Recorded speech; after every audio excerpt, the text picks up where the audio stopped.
Bonsoir à tous et bienvenue sur supportresistance.com pour notre analyse de la paire euro-dollar pour le vendredi 28 octobre 2011.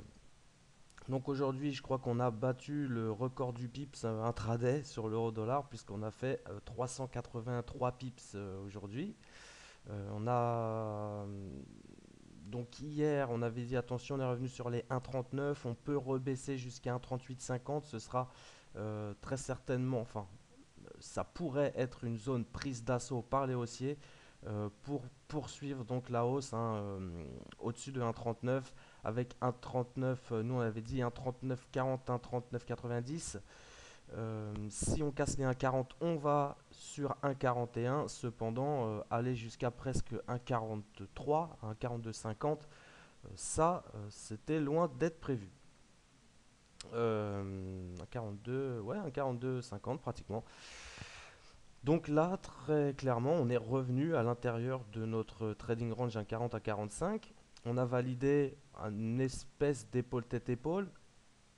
Vraiment pas joli, mais bon, moi le scénario que j'avais prévu à la base, hein, si on se rappelle dans les précédentes analyses, c'était plutôt un repli vers un 35, puis une poursuite. Au final, on a eu le repli, mais seulement sur un 37, et c'est reparti direct, donc ce qui prouve la vigueur des acheteurs.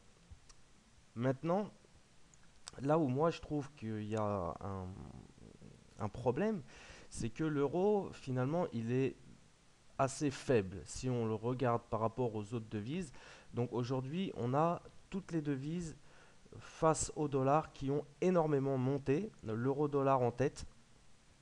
Euh, donc le AUD, le NZD, qui ont vraiment grimpé, grimpé, grimpé en ligne droite. Mais si on regarde l'euro face au NZD par exemple, euh, on regarde l'euro face au NZD, c'est très très baissier. Si on regarde l'euro face à l'AUD, c'est baissier également. Donc voilà, pour ma part, déjà, je suis presque convaincu que cette hausse n'a rien à voir avec les sommets ou ce qui a pu se dire sur l'euro, puisqu'on voit que l'euro reste une devise faible. Et donc, je pense que c'est plutôt lié à la baisse encore aujourd'hui très violente du dollar.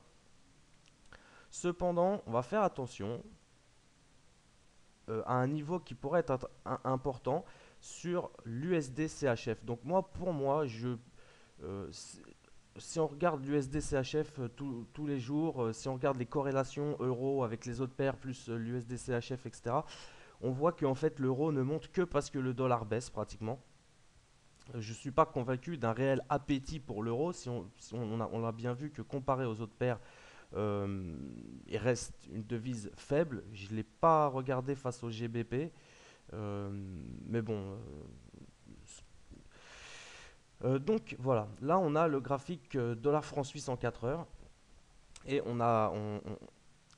la question que je me pose, moi, à l'heure actuelle, c'est celle-ci.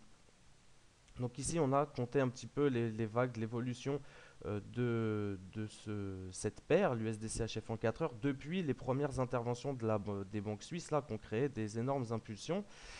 Et donc voilà, la question que je me pose ici, c'est est-ce que on a une première impulsion, auquel cas on serait, hein, donc si on omet totalement ce qui s'est passé avant, est-ce qu'on est sur une vague 1, 2, 3 et que là on serait sur la vague 4, auquel cas on ne pourrait pas franchir les 82, hein, pour valider cette théorie. Donc il nous reste encore un peu de chemin, on est à 86 environ, on a un premier support à ce niveau 86.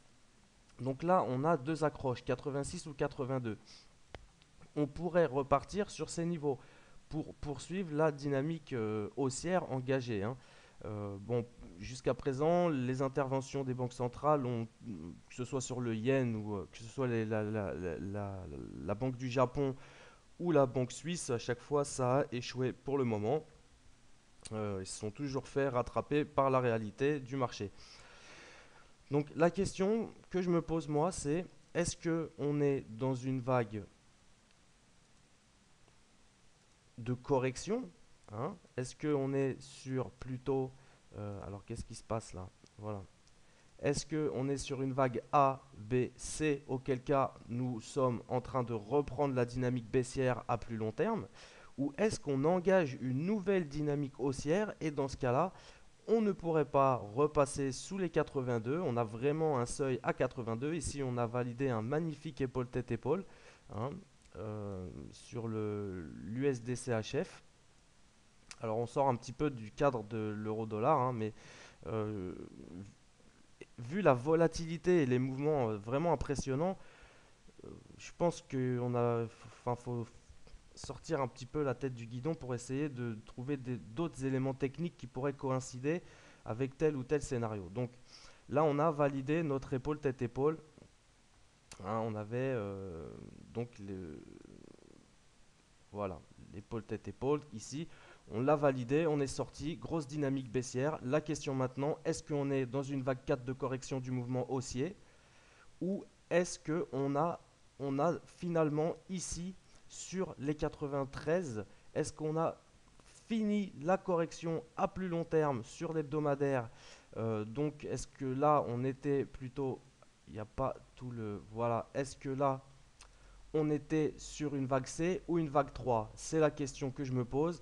Voilà pourquoi sur l'euro dollar ça monte très très vite, mais bon, si sur cette paire, on arrive à revenir sur 82 avant de repartir, on pourrait aller taper les 1,45 sur l'euro-dollar, peut-être même sans difficulté. Mais voilà, hein, moi, c'est mon interrogation, puisque on peut remarquer que l'euro n'est pas si fort que ça, mais que euh, compte tenu de la baisse fulgurante du dollar, il ne fait que monter, que monter, que monter.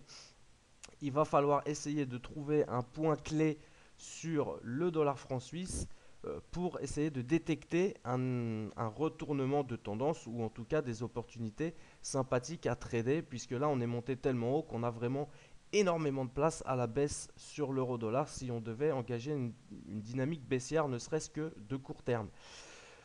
Donc voilà, hein, le scénario. Évidemment, sur l'euro-dollar, on est long. Pour demain, attention, aujourd'hui on a fait presque 400 pips. C'est vraiment pas évident que demain on ait une journée haussière. Va éventuellement peut-être falloir plutôt trouver un point haut pour shorter le marché et jouer la correction. Pour le moment, c'est délicat, hein, je ne vous le cache pas. Donc voilà le scénario à moyen terme donc la question que je me pose à moyen terme, c'est est-ce qu'on casse les 82, les 82-83 sur le dollar franc suisse? Si on casse les 82-83 sur le dollar franc suisse, alors là, on pourrait même, pourquoi pas, aller plus haut que 1,50 hein, sur l'euro dollar. En tout cas, aller chercher les 1,50. Puisque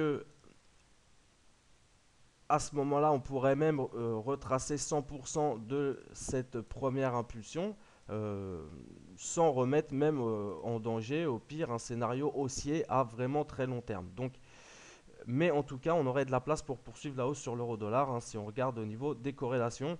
Donc voilà le niveau que je vais surveiller moi sur le dollar franc suisse pour pouvoir détecter un retournement éventuel sur l'euro-dollar. Ce sera déjà le point actuel sur lequel on est puisque on a un support potentiel à ce niveau, 86, 85-86. Si on passe sous les 86, on surveillera attentivement le niveau des 82-83 pour voir sur, déjà pour voir sur le dollar franc suisse si on a une opportunité d'achat et plus particulièrement sur l'euro dollar pour voir si on a un point de retournement majeur intéressant à trader. Pour le moment, à court terme, on est bien évidemment long. On a une zone, euh, je pense que pour demain, une zone d'achat cohérente se situerait vers les 41, on aurait, ça m'étonnerait énormément qu'on revienne vers un 40 pour demain, euh, auquel cas ce serait vraiment un très très beau test euh, pour valider ou non cette dynamique haussière engagée aujourd'hui. Hein. Sur un graphique journalier, on voit très très bien qu'on est haussier, on est repassé dans le trading range 1,40 à 45.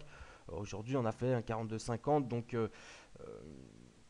en intraday, on a un 41 qui pourrait être intéressant pour rentrer long sur le marché. Sinon, on attendra plutôt un test des 1,40 zone psychologique et donc le bas de notre trading range pour voir si on maintient une pression acheteuse à ce niveau. Hein, pour demain, ça va être vraiment très compliqué, donc j'ai 1,41 qui devrait, à vue de nez, être le point pivot de demain. On regarde le point pivot, ce qui s'y passe. Si on a une dynamique haussière sur le point pivot vers les 41, on va chercher un 41,50, un 42, éventuellement un 42,50 les plus hauts d'aujourd'hui.